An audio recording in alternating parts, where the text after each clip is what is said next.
تو روحانی طور پر وہ ذہنی طور پر ہر طرح سے ویک ہو جاتی ہے. وہ فصال ہو فی آمین، اور اس کا دودھ چھڑانا 2 سالوں میں. فصال مطلب فصل سے ہے، ہر روز کا دودھ پلانا روز روز 2 سال تک اس کو کیا ہے مزید کمزور کرتا چلا جاتا ہے. انشکر لی ولیوالدیک الی المصیر، یہ کہ تو شکر کر میرا اور اپنے والدین کا. یہاں پر اللہ تعالیٰ پہلے اپنے حق کو رکھا، پھر اس کے بعد والدین کا. یعنی انسانوں میں سب سے پہلا حق شکر کس کا ہے؟ ماں باپ کا ہے. پہلے آپ کا والدین کا ٹائم ہو ذکر آیا، چکا ہے. پھر خالد. جی میم، اوکے. آخر میں اللہ تعالیٰ سے دعا کرتی ہوں، اللہ تعالیٰ کہنے سننے سے زیادہ عمل کرنے کی توفیق عطا فرمائے. وما علینا الا البلاغ. آخر دعوانا ان الحمدللہ رب العالمین.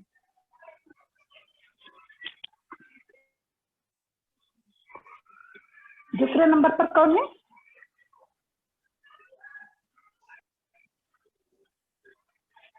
اشار احمد صاحب ہیں.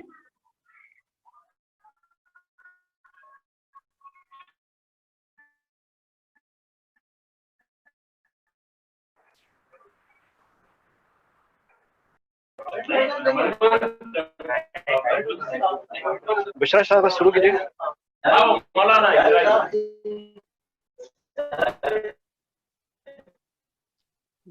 السلام علیکم ورحمۃ اللہ وبرکاتہ. سر مجھے اسکرین شیئر کرنا ہے.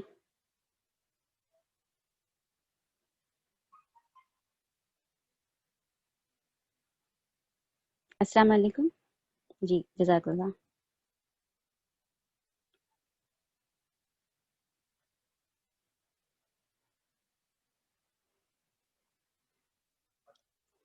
بسم اللہ الرحمن الرحیم. الحمد للہ وکفی وسلام علی عبادہ الذین اصطفی، اما بعد. فاعوذ باللہ من الشیطان الرجیم. بسم اللہ الرحمن الرحیم. وَلَقَدْ آتَيْنَا لُقْمَانَ الْحِكْمَةَ أَنِ اشْكُرْ لِلَّهِ وَمَنْ يَشْكُرْ فَإِنَّمَا يَشْكُرُ لِنَفْسِهِ وَمَنْ كَفَرَ فَإِنَّ اللَّهَ غَنِيٌّ حَمِيدٌ. محترم استاذ اور میری ساتھی معلمات، السلام علیکم ورحمۃ اللہ وبرکاتہ. حضرت لقمان کی نصیحتوں کو جو اللہ تعالیٰ نے سورہ لقمان میں محفوظ کر دیا ہے، ان میں ہم اساتذہ کے لیے جو تعلیمی نقطہ نظر ہے اور ان سے جو ہمیں نصیحت رہنمائی حاصل ہوتی ہے، میں ان کو بیان کرنے کی آپ کے سامنے کوشش کر رہی ہوں. حضرت لقمان علیہ السلام حکیم و دانا تھے. اللہ تعالیٰ نے آپ کو حکمت عطا فرمائی تھی. سورہ لقمان آیت نمبر 12 تا 19 میں حضرت لقمان نے اپنے بیٹے کو جو مواعظ و نصیحتیں فرمائی تھی، ان کا تذکرہ ہے. اللہ نے ان کو قرآن مجید میں ذکر فرما کر قیامت تک کے لیے محفوظ فرما دیا.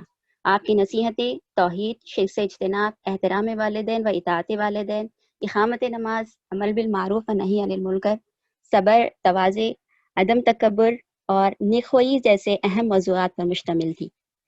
یہ نصیحتیں اصلاح و تربیت کے شعبے میں انتہائی جامع اور اہم اصولوں پر مبنی ہیں. مطلوع آیت میں اللہ کا ارشاد ہے کہ ہم نے حضرت لقمان کو حکمت عطا کی اور میرا شکر ادا کرنے کا حکم دیا. بعض مفسرین نے انشکر لی کو حکمت کی تفسیر قرار دیا ہے، گویا اللہ کا شکر گزار ہونا سب سے بڑی حکمت ہے. آگے فرمایا کہ وَمَن یشکر فإنما یشکر لنفسہ، کہ شکر گزاری کرنے میں شاکر کا ہی فائدہ ہے کہ اس سے نعمتوں میں اضافہ ہوتا ہے. اللہ تعالیٰ کا ارشاد ہے لَإِن شَكَرْتُمْ لَأَزِيدَنَّكُمْ، اور دوسری جگہ ارشاد ہے ان احسنتم احسنتم لانفسکم. آگے ارشاد ہے ومن کفر فإن اللہ غنی حمید، کہ اگر ناشکری کرو گے تو اللہ بے نیاز لائق تعریف ہے. ہماری شکر گزاری سے، اطاعت و فرمانبرداری سے اللہ کی شان میں اضافہ ہوتا ہے، نہ ہی ہماری ناشکری اور نافرمانی سے کوئی کمی ہوتی ہے. جیسا کہ ایک طویل حدیث قدسی کے اس حصے پر یہ حصہ اس پر شاہد ہیں کہ اللہ فرماتا ہے اے میرے بندو، اگر تم سب متقدمین و متاخرین جن اور انسان تم میں سے سب سے زیادہ متقی آدمی کے دل کی طرح پاک باز ہو جاؤ تو یہ سب کچھ میری بادشاہت میں ذرا برابر اضافہ نہیں کر سکتا. اے میرے بندو، اگر تم سب متقدمین و متاخرین جن اور انسان تم میں سب سے زیادہ بدکار شخص کے دل کی طرح بد کردار ہو جاؤ تو یہ سب کچھ میری ملک میں یعنی میری بادشاہت میں ذرا برابر کمی نہیں کر سکتا. سبحان اللہ. معلوم ہوا کہ تربیت کا آغاز اللہ کے مبارک نام سے کرنا چاہیے. ہر کام کی ابتدا بسم اللہ سے کرنی چاہیے.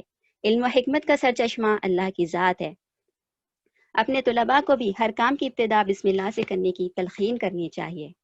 اس آیت سے یہ بھی بات معلوم ہوتی ہے کہ اللہ کا شکر گزار ہونا حکمت کی دلیل ہے، کیونکہ اللہ کا ارشاد ہے وَمَن يُؤْتَ الْحِكْمَةَ فَقَدْ أُوتِيَ خَيْرًا كَثِيرًا، کہ جس کو حکمت دی گئی گویا اس کو خیر کثیر عطا کیا گیا۔ اور شکر گزار بننے کے لیے بھی یہ ضروری ہے کہ انسان کا بھی شکر ادا کیا جائے۔ حضرت بسم اللہ کے متعلق حضرت اشرفی تھانوی رحمہ اللہ کے بارے میں آتا ہے کہ جب کوئی آپ سے کوئی مسئلہ دریافت کرنے آتا تو آپ دل میں بسم اللہ پڑھ لیتے تاکہ اللہ کی مدد شامل ہو جائے اور مسئلے کا حل صحیح آپ بتا سکے۔ شکریہ کے سلسلے میں آپ کو ایک واقعہ بتاتی چلوں کہ ایک عیسائی ماں اپنے بیٹے کو کھانا کھلانے کے دوران ہر لقمے کے بعد اس سے تھینک یو کہلواتی۔ اس کے پیچھے اس ماں کا مقصد یہ تھا کہ اسے لوگوں کا شکریہ ادا کرنے کی عادت ہو۔ ہمارا دین اسلام ہمیں اس کی تعلیم دیتا ہے کہ ہم کسی کا شکریہ ادا کرتے ہوئے جزاک اللہ خیرہ کہیں۔ حدیث شریف میں ہے کہ من لا یشکر الناس لا یشکر اللہ۔ عزیز سامعین، اب نصائح کا سلسلہ شروع ہوتا ہے۔ ارشاد ہے وَإِذْ قَالَ لُقْمَانُ لِابْنِهِ وَهُوَ يَعِظُهُ يَا بُنَيَّ لَا تُشْرِكْ بِاللَّهِ إِنَّ الشِّرْكَ لَظُلْمٌ عَظِيمٌ۔ حضرت لقمان نے واضح و نصیحت کرنے کے لیے اپنے بیٹے کو یا بنیہ کہہ کر مخاطب فرمایا ہے۔ اسے باپ کا اپنے بیٹے کے ساتھ الفت و محبت کا تعلق ظاہر ہوتا ہے۔ مخاطب کو اچھے القاب سے پکارنا مخاطب کو اپنی طرف متوجہ کرنے کا ایک مؤثر ذریعہ ہے۔ مخاطب کو اچھے الفاظ سے پکارنے کی ترغیب دی گئی ہے۔ دوسری طرف ولا تنابزوا بالالقاب کہہ کر مخاطب کو برے القاب سے پکارنے کی ممانعت بھی کی گئی ہے۔ یا بنیہ الفت و محبت اور تعلق کو ظاہر کرتا ہے۔ والدین کو اپنی اولاد سے فطری محبت ہوتی ہے، اسی طرح اساتذہ کو اپنے شاگردوں سے گہرا قلبی تعلق ہوتا ہے اور وہ مشفقانہ انداز میں اپنے طلباء کی تعلیم و تربیت کرتے ہیں۔ اس آیت میں ہم اساتذہ کے لیے دو نصیحتیں ہیں۔ ایک یہ کہ اپنے طلباء کو اچھے القاب سے پکارے، جیسا کہ رسول اللہ صلی اللہ علیہ وسلم نے ایک موقع پر حضرت علی رضی اللہ عنہ کو یا ابا تراب کے الفاظ سے مخاطب فرمایا تھا۔ دوسری نصیحت یہ کہ جس طرح حضرت لقمان نے اپنے بیٹے کو اولین نصیحت توحید پر قائم رہنے اور شرک سے اجتناب کرنے کی ہے، اسی طرح ہم اپنے طلباء کو توحید کی اہمیت بتائیں، ان کے دل میں شرک سے نفرت پیدا کر دے، جیسا کہ ایک حدیث کے مطابق اس شخص نے ایمان کی حلاوت کو چکھ لیا جسے ایمان کے بعد کفر کی طرف لوٹنا اتنا ہی ناگوار ہو جس طرح کے آگ میں ڈالا جانا۔ اس نصیحت کے بعد درمیان میں اللہ تعالیٰ نے والدین کے ساتھ حسن سلوک کرنے کی تاکید فرمائی ہے۔ ارشاد ہے وَوَصَّيْنَا الْإِنسَانَ بِوَالِدَيْهِ إِحْسَانًا حَمَلَتْهُ أُمُّهُ وَهْنًا عَلَى وَهْنٍ وَفِصَالُهُ فِي عَامَيْنِ أَنِ اشْكُرْ لِي وَلِوَالِدَيْكَ۔ قرآن مجید میں جگہ جگہ اللہ تعالیٰ نے اپنی عبادت و بندگی بجا لانے کا حکم دینے کے بعد فوراً والدین کے ساتھ حسن سلوک کرنے کا حکم دیا ہے، اور پورے قرآن مجید میں کہیں بھی یہ نہیں کہا گیا کہ والدین کے ساتھ برا سلوک نہ کرو، یعنی منفی انداز کو ترک کر کے ہر جگہ مثبت پہلو ذکر کیا گیا۔ اس سے والدین کے ساتھ حسن سلوک کرنے کی اہمیت معلوم ہوتی ہے۔ آگے ماں کی تکلیف کا ذکر ہے، اور حدیث سے پتہ چلتا ہے کہ جب ایک شخص نے رسول اللہ صلی اللہ علیہ وسلم سے دریافت کیا کہ میرے حسن سلوک کا سب سے زیادہ مستحق کون ہے، تو آپ صلی اللہ علیہ وسلم نے 3 بار بھی فرمایا کہ تیری ماں، 4تھی بار فرمایا کہ تیرا باپ۔ یہ اس لیے کہ 3 تکالیف ایسی ہیں جو صرف ماں برداشت کرتی ہے، ایک حمل کے دوران 9 ماہ اپنے پیٹ میں رکھ کر، دوسرے وضع حمل کے وقت، اور تیسرے ولادت کے بعد رضاعت کے دوران، کہ ان تکالیف میں وہ ہر طرح کی قربانی دیتی ہیں، یہاں تک کہ اپنا چین سکون بھی بھول جاتی ہے اور اپنی خوبصورتی بھی کھو دیتی ہے۔ ماں کی ان تکالیف کا ذکر اس لیے کیا گیا تاکہ اولاد اپنی ماں کی ان مہربانیوں کو یاد کر کے شکر گزاری، اطاعت اور احسان کرے۔ آگے فرمایا وَإِن جَاهَدَاكَ لِتُشْرِكَ بِي مَا لَيْسَ لَكَ بِهِ عِلْمٌ فَلَا تُطِعْهُمَا وَصَاحِبْهُمَا فِي الدُّنْيَا مَعْرُوفًا، کہ اگر والدین تمہیں میرے ساتھ کسی کو شریک ٹھہرانے کے لیے کہیں تو تم اس معاملے میں ان کا کہا نہ ماننا، اس لیے کہ حدیث میں ہے لا طاعۃ لمخلوق فی معصیۃ الخالق، کہ خالق کی نافرمانی کے کاموں میں کسی مخلوق کی اطاعت جائز نہیں۔ ساتھ ہی فرما دیا وصاحبہما فی الدنیا معروفا، کہ ہاں شرک کو چھوڑ کر، گناہوں کے کاموں کو چھوڑ کر دیگر امور میں ان کی اطاعت واجب ہوگی۔ یہ اس لیے فرمایا کہ کہیں اولاد اس معاملے میں نافرمانی کرتے ہوئے دیگر امور میں بھی نافرمانی نہ کرنے لگے۔ ایک مرتبہ حضرت اسماء رضی اللہ عنہا کی مشرک والدہ آپ سے ملنے آتی ہیں تو حضرت اسماء رضی اللہ عنہا رسول اللہ صلی اللہ علیہ وسلم سے دریافت کرتی ہیں کہ کیا میں اپنی ماں کی کچھ مدد کر سکتی ہوں؟ تو آپ صلی اللہ علیہ وسلم فرماتے ہیں کہ ہاں، معلوم ہوا کہ والدین اگر مشرک بھی ہوں تو ان کے ساتھ حسن سلوک کرنا واجب ہے، مثلا ان کی خدمت کرنا، ان کی مالی امداد کرنا وغیرہ۔ آگے ارشاد ہے وَاتَّبِعْ سَبِيلَ مَنْ أَنَابَ إِلَيَّ، کہ جو میری طرف رجوع ہوا ہے اس کے راستے کی اتباع کرو، یعنی اہل ایمان کی پیروی کرو۔ آگے جواب دہی کا احساس پیدا کرنے کے لیے فرمایا ثم الی مرجعکم فانبئکم بما کنتم تعملون، دیکھو میرے ہی پاس لوٹ کر آنا ہے اور میں تمہیں تمہارے کیے ہوئے سارے اعمال بتا دوں گا۔ چلتے چلتے میں اس آیت کا شان نزول بھی آپ کے سامنے رکھتی چلوں کہ طبرانی کی روایت سے معلوم ہوتا ہے کہ یہ آیت حضرت سعد بن ابی وقاص رضی اللہ عنہ کے بارے میں نازل ہوئی۔ حضرت سعد رضی اللہ عنہ اپنی والدہ کی بہت اطاعت گزار تھے، لیکن جب دین اسلام قبول کیے تو آپ کی والدہ نے ناراض ہو کر کھانا پینا چھوڑ دیا۔ لوگ آپ کو اپنی ماں کا قاتل کہنے لگے۔ آپ والدہ سے بار بار ناراضی ختم کرنے اور کھانے کے لیے کہتے، لیکن وہ نہ مانتی۔ اس پر یہ آیت نازل ہوئی کہ اس معاملے میں والدین کی اطاعت جائز نہیں، چنانچہ آپ نے دو ٹوک الفاظ میں کہہ دیا کہ میں اسلام کو نہ چھوڑوں گا۔ اس پر انہوں نے مایوس ہو کر کھانا پینا شروع کر دیا۔ آگے پھر حضرت لقمان کی مزید نصیحتوں کا ذکر ہوتا ہے۔ عقیدہ و ایمان کی تعلیم کے بعد حضرت لقمان نے اللہ کی مزید صفات کا ذکر فرمایا تاکہ ایمان مضبوط ہو اور یقین کامل پیدا ہو۔ فرمایا یا بنی انہا ان تک مثقال حبۃ من خردل فتکن فی صخرۃ او فی السماوات او فی الارض یأتی بہ اللہ ان اللہ لطیف خبیر، یعنی آسمان و زمین اور ان کے اندر موجود ساری چیزوں پر اللہ کا علم بھی محیط ہے اور سب پر اس کی قدرت بھی کامل ہے۔ کوئی چیز چاہے وہ بہت چھوٹی ہی ہو اور انتہائی تاریکی میں ہو اس کی نظروں سے نہیں چھپ سکتی۔ وہ ایسا بصیر ہے کہ اندھیری رات میں کالے پہاڑ پر چلنے والی کالی چونٹی کو بھی دیکھتا ہے، اور ایسا سمیع ہے کہ اس کے قدموں کی آہٹ بھی سنتا ہے۔ سبحان اللہ۔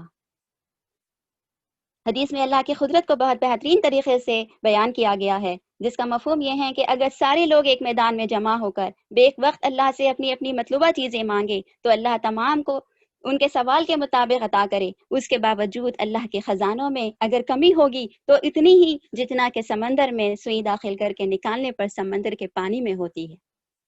سبحان اللہ۔ یعنی ہم کو معلوم ہے کہ سمندر سے جب سوئی باہر نکالی جاتی ہے تو اس کے کو لگے خطرے بھی پانی میں سمندر میں گر جاتے ہیں۔ حضرت موسیٰ علیہ السلام نے فرعون کے دربار میں اللہ کا تعارف اس طرح فرمایا قال رب السماوات والارض وما بینہما، پھر فرمایا ربکم ورب آبائکم الاولین، آگے فرمایا رب المشرق والمغرب۔ اس سلسلے میں سورہ نمل رکو نمبر 5 بھی بڑی اہمیت کا حامل ہے کہ اس میں اللہ معبود برحق کی صفات گنائی گئی ہیں، لہٰذا اساتذہ کے لیے اس میں یہ نصیحت ہے کہ اللہ کا تعارف اس کی قدرت و صفات کے ذریعے اس طرح کرائیں کہ طلباء کو معرفت رب حاصل ہو جائے، انہیں یقین کامل حاصل ہو جائے۔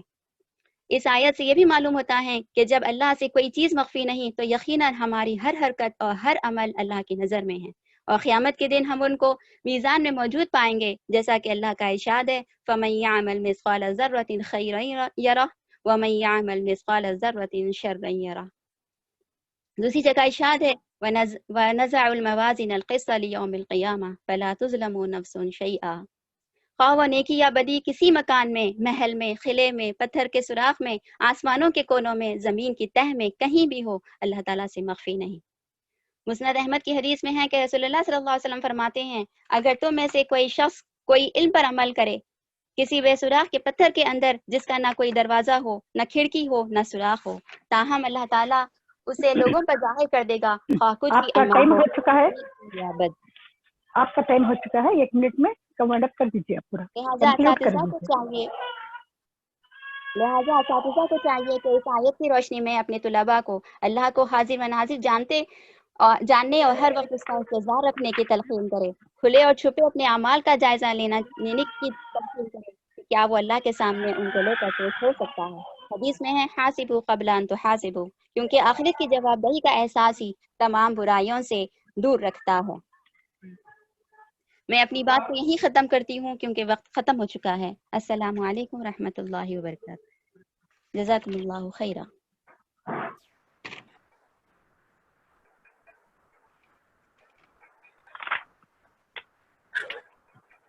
جی میں شروع کروں؟ السلام علیکم. جی جی ہاں. نام آپ کا ام الانصاری صاحبہ ہے نا؟ جی درخشان جو. درخشان جو ہے کیا؟ اچھا جی. السلام علیکم ورحمۃ اللہ وبرکاتہ. جی سیکنڈ جو آئے تھے نا ابھی جو بولے محترمہ، ان کا نام کیا تھا؟ بشرا فاطمہ تھا نا؟ جی جی اچھی بات ہے، چلیے شروع کیجیے. نحمدہ ونصلی علی رسولہ الکریم. اعوذ باللہ من الشیطان الرجیم. بسم اللہ الرحمن الرحیم. رب اشرح لی صدری ویسر لی امری واحلل عقدۃ من لسانی یفقہوا قولی. سورہ لقمان کی 12 آیت تا 19 آیت تک ترجمہ تفسیر سماعت فرمائیں. وَلَقَدْ آتَيْنَا لُقْمَانَ الْحِكْمَةَ أَنِ اشْكُرْ لِلَّهِ وَمَنْ يَشْكُرْ فَإِنَّمَا يَشْكُرُ لِنَفْسِهِ وَمَنْ كَفَرَ فَإِنَّ اللَّهَ غَنِيٌّ حَمِيدٌ.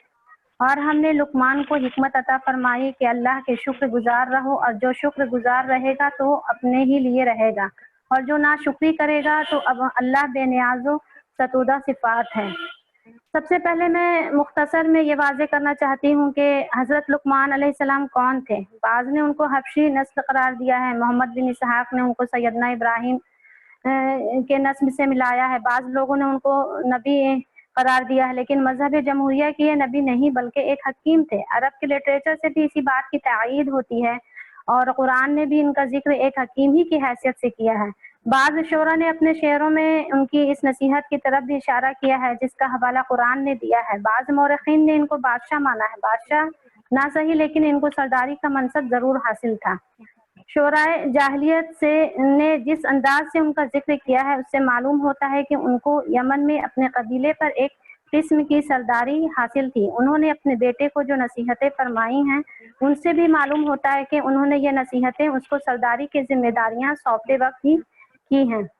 حضرت لقمان علیہ السلام کی حکمت اور ان کی ان حکیمانہ نصیحتوں کا حوالہ ہے ان آیتوں میں جو انہوں نے اپنے سعادت مند فرزند کو فرمائی ہیں، اور ان کے حوالے سے مقصود اہل عرب کے سامنے خود ان کے حکمہ اور ان کی حکمت کو پیش کر کے یہ دکھانا ہے کہ تمہارے اندر جن لوگوں کو اللہ تعالیٰ کی حکمت و معرفت میں سے کچھ حصہ ملا، انہوں نے بھی اپنے متعلقین کو انہی باتوں کی تعلیم دی جن کی تعلیم حکمت کتاب دے رہی ہے. لیکن بدبختی و محرومی یہ ہے کہ لوگ اپنے آباء و اجداد کی اندھی تقلید پر تو نازاں ہیں جنہوں نے بے سوچے سمجھے شیطان کی پیروی کی، لیکن اپنے ان اصلاح کی حکمت سے کوئی فائدہ نہیں اٹھایا، جنہوں نے زندگی کے حقائق پر سنجیدگی سے غور کیا اور اپنے قول و عمل سے اپنے بعد والوں کے لیے نہایت پاکیزہ روایت چھوڑی. حضرت ابن عباس رضی اللہ عنہ سے روایت ہے کہ آیت وَلَقَدْ آتَيْنَا لُقْمَانَ الْحِكْمَةَ سے مراد یہ ہے کہ ہم نے لقمان کو حکمت یعنی عقل اور ذہانت دی تھی سوائے نبوت کے. امام ترمذی رحمۃ اللہ علیہ نے روایت کیا ہے کہ رسول صلی اللہ علیہ وسلم نے فرمایا کہ لقمان علیہ السلام بہت سوچ و وچار کرنے والے بندے تھے، اچھا گمان رکھنے والے، زیادہ خاموش رہنے والے، اللہ کی محبت رکھنے والے. اللہ تعالیٰ نے بھی ان سے محبت فرمائی اور ان پر حکمت کے ساتھ احسان فرمایا. ہم نے لقمان کو حکمت عطا کی تھی کہ اللہ کا شکر گزار رہو. جو کوئی شکر کرے اس کا شکر اس کے اپنے ہی لیے مفید ہے، اور جو کفر کرے در حقیقت میں اللہ بے نیاز اور آپ سے آپ محمود ہے.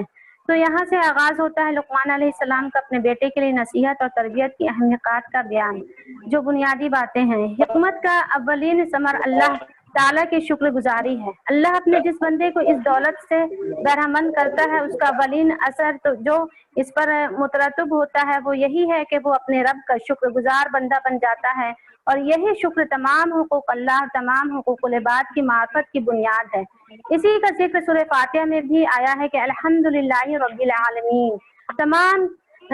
تمام تر تعریفیں اور شکر اللہ ہی کے لیے ہیں جو تمام جہاں کا رب ہے. حضرت داؤد علیہ السلام، حضرت سلیمان علیہ السلام اور ذوالقرنین کے واقعات کے سلسلے میں بھی اس حقیقت کی طرف مفید اشارات گزر چکے ہیں.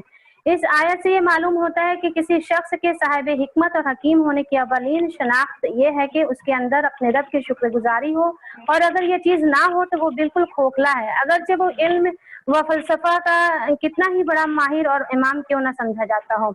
وہ یہ نہ گمان کرے کہ اللہ تعالیٰ نے بندوں سے اپنی شکر گزاری کا جو مطالبہ کیا ہے یا اس کو جو اس نے پسند فرمایا ہے تو اس میں اس کا کوئی نفع ہے، بلکہ اس کو اس نے بندوں ہی کے نفع کے لیے پسند فرمایا ہے۔ جو شخص خدا کا شکر گزار رہتا ہے وہ دنیا اور آخرت دونوں میں اپنے لیے اللہ کی نعمتوں کو بڑھاتا رہا ہے۔ اللہ کا معاملہ تو وہ ہر چیز سے بے نیاز ہے، نہ کسی کی شکر گزاری سے اس کا کوئی نفع پہنچتا ہے اور نہ کسی کی ناشکری سے کوئی نقصان۔ ساتھ ہی وہ حمید بھی ہے، یعنی تمام اعلیٰ صفات سے متصف، اور یہ تمام صفات اس کی ذات ہے، نہ ان میں کوئی اضافہ کر سکتا ہے نہ کمی۔ اس کے احسانات کی قدر کرے یا نہ قدری، لیکن اس دنیا میں اپنے رزق کا فضل وہ کسی کو محروم نہیں کرتا، اپنے رزق کے فضل سے وہ کسی کو محروم نہیں کرتا۔ تو یہاں پر طلباء کو جو دی جانے والی نصیحت اور اپنے بچوں کو دی جانے والی جو نصیحت ہے یہ ہے کہ ہر کام کا آغاز اللہ تعالیٰ کے مبارک نام سے ہونا چاہیے۔ تمام تر حکمت کا سرچشمہ اللہ تعالیٰ کی ذات ہے۔ رسول صلی اللہ علیہ وسلم فرماتے ہیں کہ حکمت کا سب سے اونچا سرا اللہ تعالیٰ کا خوف ہے۔ اور یاد کرو جبکہ لقمان نے اپنے بیٹے سے اس کو نصیحت کرتے ہوئے کہا کہ اے میرے بیٹے اللہ کا شریک نہ ٹھہرائیو، بے شک شرک ایک بہت بڑا ظلم ہے۔ جس طرح حکمت کا ثمر اللہ تعالیٰ کی شکر گزاری ہے، اسی طرح شکر کی اصل روح شرک سے اجتناب ہے۔ بندوں کو تمام نعمتیں اللہ تعالیٰ ہی سے ملتی ہیں، اسی وجہ سے جس طرح اس پر اللہ تعالیٰ کا شکر واجب ہے اسی طرح یہ بھی واجب ہے کہ وہ اللہ کی بخشی ہوئی نعمتوں کو دوسروں کی طرف منسوب نہ کرے۔ دوسروں سے اگر بندے کو کوئی نفع پہنچتا ہے تو وہ اللہ ہی کے حکم سے پہنچتا ہے، اسی وجہ سے شکر کا اصل سزاوار اللہ ہی ہے۔ دوسروں کا حق اللہ تعالیٰ کے حق کے تحت ہے۔ اللہ کا حق سب سے بڑا ہے۔ اگر کوئی شخص خدا کے حق میں دوسروں کو شریک کرتا ہے تو وہ سب سے بڑے حق کو تلف کرنے والا بنتا ہے، جو ایک ظلم عظیم ہے۔ یہاں یہ امر بھی توجہ کے لائق ہے کہ لقمان علیہ السلام نے یہ باتیں اس وقت کہی ہیں جب وہ بیٹے کو نصیحت کر رہے تھے۔ اس سے موقع اور بات دونوں کی اہمیت کا اندازہ ہوتا ہے کہ یہ کوئی سرسری بات نہیں ہے جو راہ چلتے کہہ دی گئی ہو، بلکہ لقمان نے خاص اپنے بیٹے کو ایک اہم موقع پر خاص اہتمام کے ساتھ بطور ایک معزز کے بتائے اور پھر مضبوطی کے ساتھ قائم رہنے کی تاکید کی۔ اس سے مقصود قرآن کے مخاطبوں کو توجہ دلانا ہے کہ ایک دانشمند باپ اپنے بیٹے کو کیا تعلیم دیتا تھا۔ اللہ کے رسول صلی اللہ علیہ وسلم نے فرمایا کہ اگر جوتے کا تشمینہ بھی ٹوٹ جائے تو مجھ سے مانگو، اور قرآن میں اللہ تعالیٰ نے فرمایا ہے ایک جگہ کہ مجھ سے مانگو میں دینے والا ہوں۔ اللہ تعالیٰ سب گناہ معاف کر سکتا ہے لیکن شرک نہیں معاف کرتا۔ تو اس آیت میں طلباء کو بتانے کی توجہ دلانے کی ضرورت یہ ہے کہ اللہ کی صفات، اس کی رحمت، محبت، قدرت، حکمت کو ظاہر کرنے والی صفات پر، جیسے رات اور دن کا نکلنا، اپنے مقرر وقت پر آنا، یہ سورج اور چاند کا آنا جانا، موسموں کا بدلنا اور اناج کا اگنا وغیرہ وغیرہ، اس طرح سے طلباء کو فکری اور اخلاقی تربیت کے لیے اللہ تعالیٰ کا جامع تعارف کرا سکتے ہیں۔ اور ہم نے انسان کو، آگے آیت میں اللہ تعالیٰ فرماتے ہیں کہ اور ہم نے انسان کو اس کے والدین کے معاملے میں ہدایت کی۔ اس کی ماں نے ذوق پر ذوق اٹھا کر اسے اپنے پیٹ میں رکھا اور 2 سال اس کا دودھ چھوٹنے میں لگے، اس لیے ہم نے ان کو نصیحت کی کہ میرا شکر ادا کر اور والدین کا شکر بجا لا، میری ہی طرف تجھے پلٹنا ہے۔ یہ 2 آیتیں لقمان کی معزت کے بیچ میں اللہ تعالیٰ کی طرف سے بطور تضمین ہے۔ لقمان علیہ السلام نے بیٹے کو خدا کی شکر گزاری کا حق ادا کرنے کی تاکید تو فرمائی، لیکن اللہ تعالیٰ کے حق کے پہلو بہ پہلو اپنے حق کا ذکر انہوں نے ادب کے خلاف تصور فرمایا، اس وجہ سے اس کو نظر انداز کر کے قیامت کے ذکر کی طرف بڑھ گئے۔ یہ بات انہوں نے ادبن کی اور ان کی تواضع شان بات یہی تھی، لیکن خدا کے حق کے بعد فطرت کی تربیت میں سب سے بڑا حق والدین کا ہے۔ اس وجہ سے اللہ تعالیٰ نے لقمان علیہ السلام کے اس چھوڑے ہوئے خلا کو اپنی طرف سے بھر دیا، فرمایا کہ ہم نے انسان کو اس کے والدین کے باب میں ہدایت کی۔ اس ہدایت کا ذکر عنکبوت آیت نمبر 8 میں بھی گزر چکا ہے اور سورہ بنی اسرائیل میں بھی، کہ وہاں پر بھی واضح کیا گیا ہے کہ خدا کے حق کے بعد والدین کے ساتھ حسن سلوک کی تعلیم تمام انبیاء کرام اور تمام آسمانی صحیفوں نے بالاتفاق دی ہے۔ اللہ تعالیٰ نے اپنی شکر گزاری کے ساتھ انسان کو اس کے والدین کی شکر گزاری کی ہدایت فرمائی۔ اس سے معلوم ہوتا ہے کہ انسان کے اوپر خدا کے بعد سب سے بڑا حق اس کے والدین کا ہے، اس لیے کہ وہی اس کے وجود میں آن اور پرورش پانے کا ذریعہ بنتے ہیں۔ والدین سے بڑا کسی کا حق بھی نہیں ہے، لیکن یہ حق شکر گزاری اور خدمت کا ہے، نہ کہ عبادت کا۔ اگر والدین اس بات کے لیے اولاد پر دباؤ ڈالیں کہ وہ کسی چیز کو بے دلیل خدا کا شریک بنائے تو یہ حق ان کو حاصل نہیں ہے۔ اولاد کا فرض ہے کہ اس معاملے میں ان کی اطاعت سے صاف انکار کر دے، یعنی اگر والدین شرک اختیار کرنے کے لیے زور لگائیں تو اس معاملے میں تو ان کی اطاعت نہ کی جائے، لیکن جہاں تک دنیا کا معاملہ ہے اس کے اعتبار ان کے ساتھ حسن سلوک دستور کے مطابق باقی رکھا جائے، ان کی ضروریات حتی الامکان پوری کرنے کی کوشش کی جائے، ان کی ہدایت کے لیے برابر دعا بھی کی جائے، جیسے کہ حضرت ابراہیم علیہ السلام نے اس وقت تک اپنے باپ کے لیے دعا جاری رکھی تھی جب تک اللہ تعالیٰ کی طرف سے آپ کو اس سے روک نہیں دیا گیا۔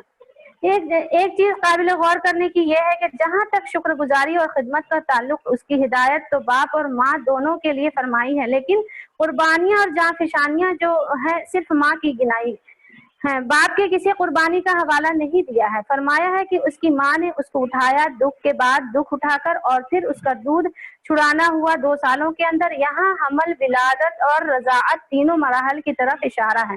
ان تینوں کا تعلق ماں سے ہے، اس سے معلوم ہو کہ ماں کا حق باپ کے مقابل زیادہ ہے۔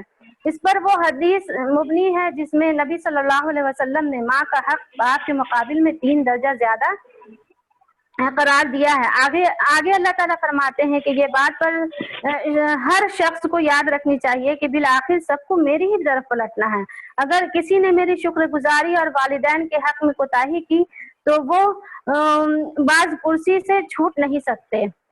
شرک کے معاملے میں والدین کی اطاعت نہ کرنے کی ہدایت کے ساتھ یہ اولاد کو تاکید مزید ہے کہ اسے بہرحال انہی لوگوں کی پیروی کرنی ہے جو خدا کی طرف متوجہ ہیں، ان لوگوں کی راہ نہیں اختیار کرنی چاہیے جو خدا سے منحرف ہیں، اگرچہ وہ اس کے والدین کیوں نہ ہوں۔ تو طلباء کو بھی بتانے کی ضرورت ہے یہ کہ جو بھی خدا کے خلاف کسی کا راستہ کی پیروی کی دعوت دے، اس کی پیروی جائز نہیں۔ پیروی صرف ان لوگوں کی کرنی جو خدا کی راہ پر ہیں۔ تو آگے اللہ تعالیٰ فرماتے ہیں کہ یہ خطاب والدین اور اولاد دونوں سے یکساں ہے، اور اس میں تنبیہ بھی ہے اور اطمینان دہانی بھی ہے۔ مطلب یہ ہے کہ ایک دن سب کی واپسی اللہ ہی کی طرف ہونی ہے، اور اس دن جو کچھ جس نے کیا ہوگا اس دن اللہ اس کے سامنے رکھ دے گا۔ یہی بات استاد کے لیے بھی آتی ہے کہ استاد نے اور والدین نے اللہ کے بخشے ہوئے حق کو غلط فائدہ اٹھا کر اولاد کو اور طلباء کو اللہ سے منحرف کرنے کی کوشش کی تو وہ اس کی سزا بھگتیں گے، اور اگر اولاد نے یا طلباء نے والدین اور استاد کے حق کے ساتھ ساتھ اللہ کے حق کو پہچانا اور اس حق پر قائم رہنے میں استقامت دکھائیں تو وہ اپنی اس عظیمت کا بھرپور صلہ پائیں گے۔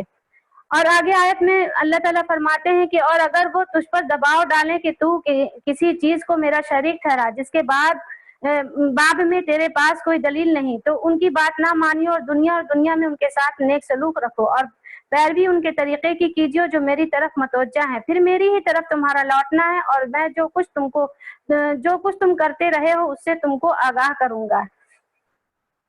اے میرے بیٹے کوئی عمل اگر آگے آیت میں اللہ تعالیٰ فرماتے ہیں کہ اے میرے بیٹے کوئی عمل اگر کوئی رائی کے دانے کے برابر بھی ہوگا تو خواہ وہ کسی گھاٹی میں ہو یا آسمانوں یا زمین میں ہو، اللہ اس کو حاضر کر دے گا۔ بے شک اللہ نہایت ہی باریک ہیں اور باخبر ہیں۔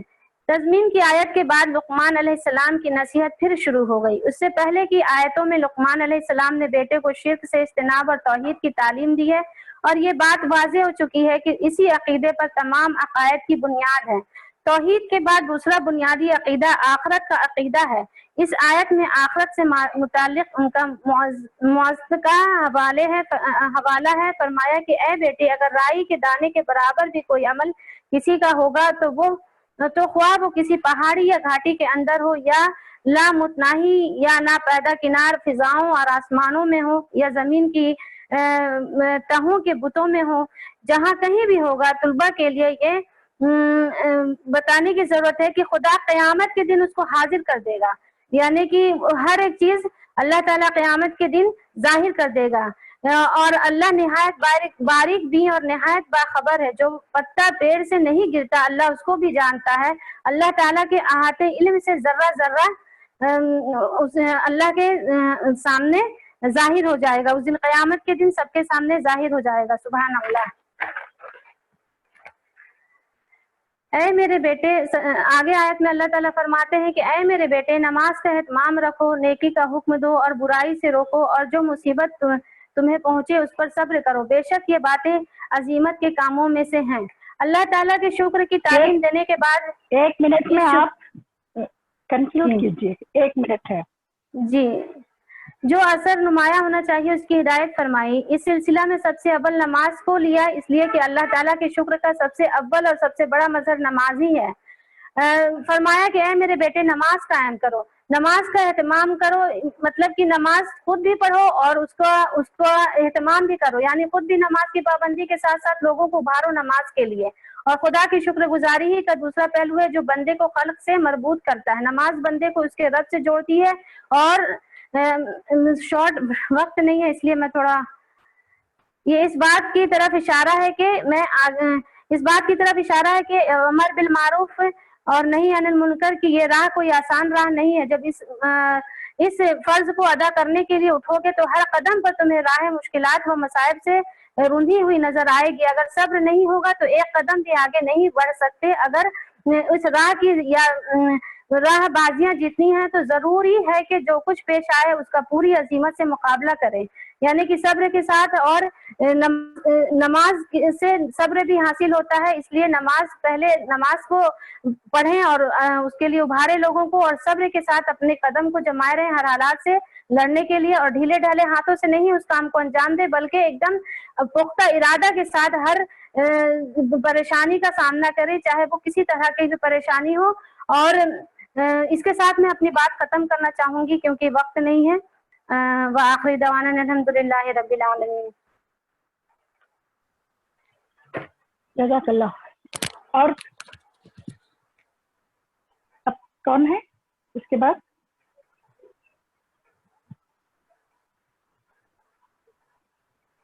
اسرار صاحب ہیں.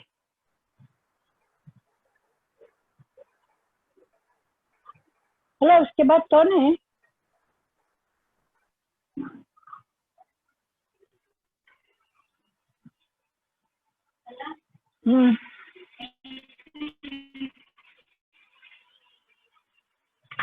دال کھانا ڈال کے دے دو خالی.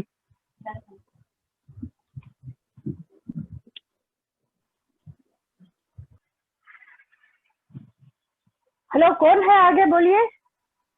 جی السلام علیکم. تین ہی لوگ رہتے نا. آپ ہی کا ہی ہے تبصرہ ان پر. نہیں، 3 اور کوئی آنے والے تھے. 4 تھے نا. 3 ہی ہے، 3 ہی کا نام ہے. شمیمہ کا اور ایک نہیں آئے ہیں انہوں بھی، ان کو فون کیا تھا میں، انہوں نے اٹھایا تو آگے بڑھ سکتے. جی تو اب 3 ہیں. جی جی جی ہاں 3 ہی 3 تھے. سب سے پہلے جو کیے وہ تھے، ان کا نام تھا مسرت آدم صاحبہ. الحمدللہ رب العالمین والصلاۃ والسلام علی رسولہ الکریم وعلی آلہ وصحبہ اجمعین. الحمدللہ آپ تینوں نے ہی آج کے آیتوں کا بہت اچھا تجزیہ کیا. سب سے پہلے میں یہ بات کہنا چاہوں گی کہ آج کی آیتیں بہت تفصیل طرف بھی تھیں اور جو ہے میں جانے کا بھی تھا، اور آیتوں کی تعداد بھی ذرا زیادہ نکلی تھی میرے کو. 5 آیتیں تھی، 12 13 14 15 16 17 18 19 8 آیتیں. تو آپ کو دیا گیا تھا 15 منٹ، تو یہ ذرا مشکل ہی ہوئی کیونکہ بغیر تفصیل سے. تو اگر آپ کو اور ٹائم دیا جاتا تو شاید آپ لوگ کمپلیٹ جا سکتے تھے.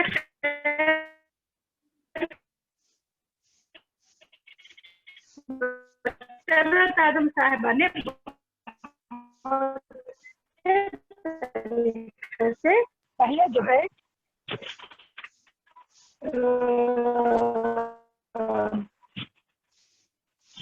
آیتوں کا منظر بھی پیش کیا اور حضرت